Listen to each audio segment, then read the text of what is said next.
قاعدہ یہ ہے کہ اگر کسی شخص کی کوئی خواہش پوری کی جاتی ہے تو آخرت کی عطا سے نقصان و کمی واقع ہوتی ہے اور اس کا محاسبہ کیا جاتا ہے۔ رحمت کی دو قسمیں ہیں، رحمت عالم اور رحمت خاص۔ رحمت عام کو رحمانیت اور رحمت خاص کو رحیمیت کہتے ہیں۔ جو معرفت میں ناقص ہوتا ہے وہ اپنے ارادے سے تصرف کر بیٹھتا ہے۔ رحمت دو قسم کی ہے، اول امتناعی، دوم وجوبی۔ ساری رنگ رنگیلیاں نفس رحمانی میں ہی ہے، جیسی اندھیری رات میں روشنی۔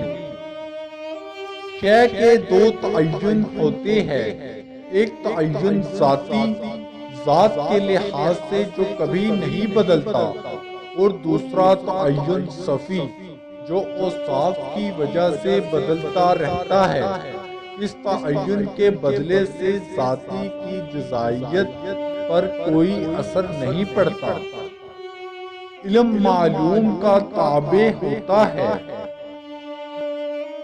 جو شخص حیوان مطلق ہو جاتا ہے اس کو وہ سب چیزیں معلوم و منکشف ہو جاتی ہے جو جن و انس کے سوا دوسرے حیوانات کو معلوم ہو جاتی ہے۔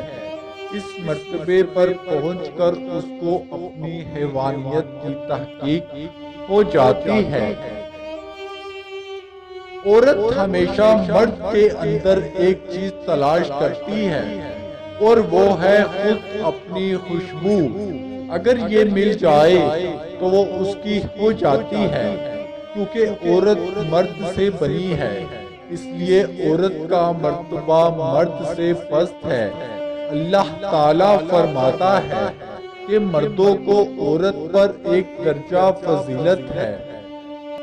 اے طالب، کہیں تم کو مخلوقات کا باہمی تفاضل حجاب روئے وحدت نہ ہو جائے اور تم کہہ اٹھو کہ یہ قول ہرگز درست نہیں کہ خلق ذات حق کا عین ہے، اس سے وابستہ ہے، کیونکہ میں نے تم کو بتا دیا ہے کہ اس میں الہیہ میں بھی تفاضل ہے۔